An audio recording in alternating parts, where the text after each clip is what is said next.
নমস্কার বন্ধুরা, তোমরা সবাই কেমন আছো? অবশ্যই সংকটকালীন পরিস্থিতি চলছে এখন বাংলাদেশে। কারণ কি ঘটনাটা ঘটেছে সেটা কিন্তু এই ভিডিওটার মধ্যে তুলে ধরবো। আর টপিকটা কি সেটা কিন্তু বাবন বলে দিচ্ছে। তো অবশ্যই তার আগে কিছু তথ্য বলে থাকি।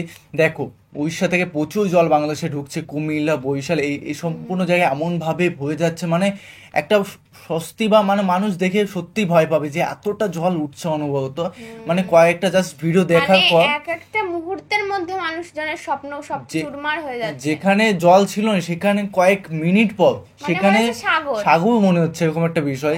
আর তার মধ্যে থেকে একটা কন্টেন্ট দেখবো, স্মরণকালে ভয়ানক, মানে বুঝতে হচ্ছে এই জীবনে মানে বাংলাদেশের মানুষ এই ফার্স্ট টাইম বরিশাল কুমিল্লা মানুষ বেশিরভাগ দেখছে স্মরণকালে ভয়ানক বন্যা, চারিদিকে অসহায় মানুষের হাহাকার। সত্যি গাইস, কন্টেন্টগুলো দেখে আগের ভিডিওটা দেখে জাস্ট আমি এতটা ভয় শিহরিত, মানে এখানে যে আমি থাকতাম কন্টেন্টের মধ্যে বললো যে শুধু অনুভব করছি তারা যে ফেস করছে, যারা সে কতটা কষ্টে রয়েছে, তারা একটা বাচ্চাই কিভাবে নিয়ে আসলো গাইস, দেখেই ভয় লাগে। তো তার মধ্যে থেকে একটা ভিডিও দেখবো, আর মেইন ভিডিও তোমার ডিসক্রিপশন বক্সে পেয়ে যাবে, ওখান থেকে তোমরা চেক আউট করতে পারবে। আর আমাদের যদি কথাবার্তা ভালো লাগে অবশ্যই প্লিজ সাবস্ক্রাইব করে পাশে থাকা বেল আইকনটি অল করে দিও নিত্য নতুন ভিডিও আপডেট পাওয়ার জন্য সবার প্রথমে। তো চলো গাইস, আজকে ভিডিওটি শুরু করা যাক।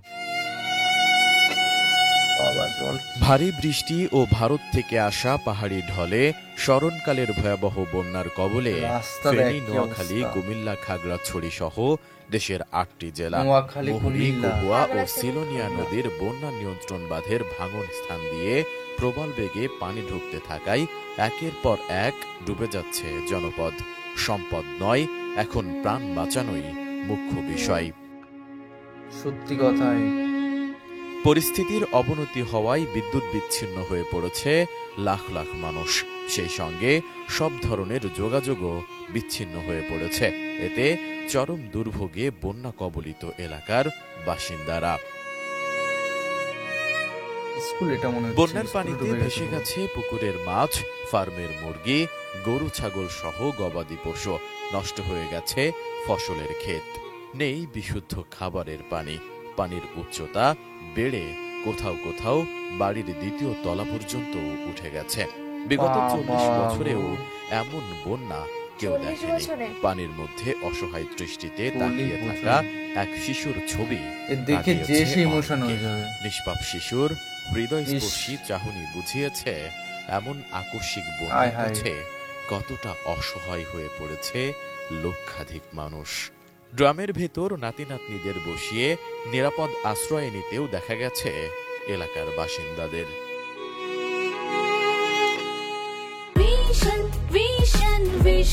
100% কপার কন্ডেন্সারে তৈরি ভিশন ফ্রিজ, তাই গুণে মানে অটুট থাকে বছরের পর বছর। আন্তর্জাতিক গণমাধ্যমের খবর বলছে, কয়েকদিনের টানা বৃষ্টিতে বন্যা দেখা দিয়েছে বাংলাদেশ সংলগ্ন ভারতের উত্তর পূর্বাঞ্চলীয় ত্রিপুরা রাজ্যে। বন্যার কারণে ত্রিপুরা রাজ্য সরকার ডুম্বুর জলবিদ্যুৎ প্রকল্পের বাঁধ খুলে দিয়েছে। ফলে গোমতী ও ফেনী নদীর পানি হঠাৎ বেড়ে বাংলাদেশের বিভিন্ন অঞ্চল তলিয়ে গেছে।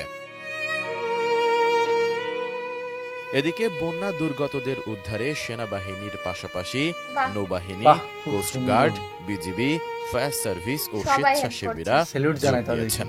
তবে দুর্গত এলাকায় যোগাযোগ বিচ্ছিন্ন হয়ে পড়ায় স্রোত থাকায় ব্যাহত হচ্ছে উদ্ধার কার্যক্রম।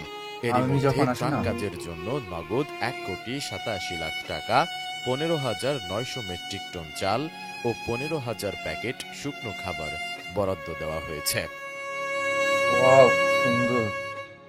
অন্যদিকে বন্যা পরিস্থিতি নিয়ে এক সভায় দুর্যোগ ব্যবস্থাপনা ও ত্রাণ মন্ত্রণালয়ের অতিরিক্ত সচিব KM আলী রেজা জানান, সুনামগঞ্জ, মৌলভীবাজার, হবিগঞ্জ, ফেনী, চট্টগ্রাম, নোয়াখালী, কুমিল্লা ও খাগড়াছড়ি জেলা বন্যা কবলিত হয়েছে।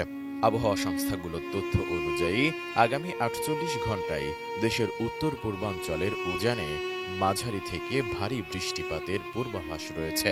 ফলে এ সময় উত্তর পূর্বাঞ্চলের সিলেট, সুনামগঞ্জ, নেত্রকোনা, মৌলভীবাজার ও হবিগঞ্জ জেলার প্রধান নদীগুলোর পানি কয়েকটি পয়েন্টে আরো বাড়তে পারে। ফলে ওইসব এলাকার নিম্নাঞ্চল প্লাবিত হতে পারে। এমন পরিস্থিতিতে বন্যা দুর্গত এলাকাবাসীর জন্য জরুরি উদ্যোগ নেওয়া প্রয়োজন। SI রাজ, ATN নিউজ। সত্যি 40 বছরে এরকম কখনো দেখেনি, সেটা খবরে মানে উড়িষ্যাতে প্রচুর পরিমাণে বৃষ্টি হয়েছে যেটা শোনা যাচ্ছে, সেই কারণে বাধ্য হয়েছে ড্যামটা মানে বাঁধটা ছাড়া। কিন্তু বাঁধটা খোলার আগে অ্যালার্ট করা হ্যাঁ, এটা অবশ্যই আমি নিন্দা করি। আগের ভিডিওতে বললাম, এই ভিডিওতেই বললাম যে অবশ্যই এই সাধারণ কিছু ভুলের জন্য কত অসংখ্য মানুষের স্বপ্ন ভেঙে গেল, কত মানুষ জলের নিচে তলিয়ে গেল। এই কারণে যদি বাংলাদেশের মানুষ আমাদের বেশি হেট করে এই কারণগুলোর জন্য, যে মানে আমরাই যদি তাদের হেট করতে বাধ্য করি তাহলে তারা কোথায় যাবে? তারা তো অবশ্যই হেট করবে আমাদের। অবশ্যই। আর সোশ্যাল মিডিয়াতে কি হতে না পারে সেটা সবাই জানে, ঠিক আছে? তো এই নিয়ে অনেক কিছুই ঘটবে, ইলিশ এবং চিংড়ি নিয়ে ঘটি বাঙাল একটুখানি পানি বললাম। তো এইগুলো বাদ দিয়ে দেখো বাংলাদেশের মানুষ এমন পর্যায়ে আছে, যেমন বললো চট্টগ্রাম বললো, ফেনী বললো, আর একটা বললো কি যেন নোয়াখালী বললো, ঘাগড়াছড়ি বললো। তো এই জায়গাগুলো যে পরিস্থিতিগুলো দেখে সবে শুরু হলো, এবার শহরের দিকে জল যাচ্ছে, তার উপর আবার উপরে আবার ভারী বৃষ্টি। ভাই এগুলো দেখা যায় না। আর কি বলবো, 40 বছরে এরকম কখনো দেখেনি, সত্যি কথা। মানে মারাত্মক আকার ধারণ করেছে। অনুভব করলে যেটা আমাদের সঙ্গে যদি হতো তাহলে কি বলতাম, আমরা কি বলতাম বাংলাদেশে, মানে আমরা কি বলতাম সেটাই আমি ভাবছি, যে আমরাও তো কুনিন্দা করতাম, মানে নিজের দিকে স্বাভাবিক চলে আসে, বিবেকে নিজের দিকে আমাদেরও খারাপ লাগছে যে আমরা বাঙালি হয়ে বাঙালির কষ্টগুলো দেখছি, আমরা কিছু করতে পারছি না, মানে কিছু বলার নেই। তো কষ্টের মধ্যে আছো বা কেমন আছো অবশ্যই আমাদের জানাও, যে তোমরা কেমন পরিস্থিতিতে আছো বা ঠিকঠাক জায়গা আছো কিনা, সবাই সুস্থ আছো কিনা অবশ্যই। কারণ আমরা তো তোমাদের ছাড়া আমাদের বলতে গেলে বাংলাদেশে কেউ নেই, সত্যি কথা। আমাদের কোনো আপনজন, তো আপনজনের মধ্যে তোমরাই আছো, বাংলাদেশের মানুষগুলো, ফ্যামিলি মেম্বার। তোমাদের থেকে আমরা তথ্যগুলো জানতে পারছি। তো চলো গাইস, নতুন একটা ফ্রেশ ভিডিওতে দেখা হবে। Bye bye.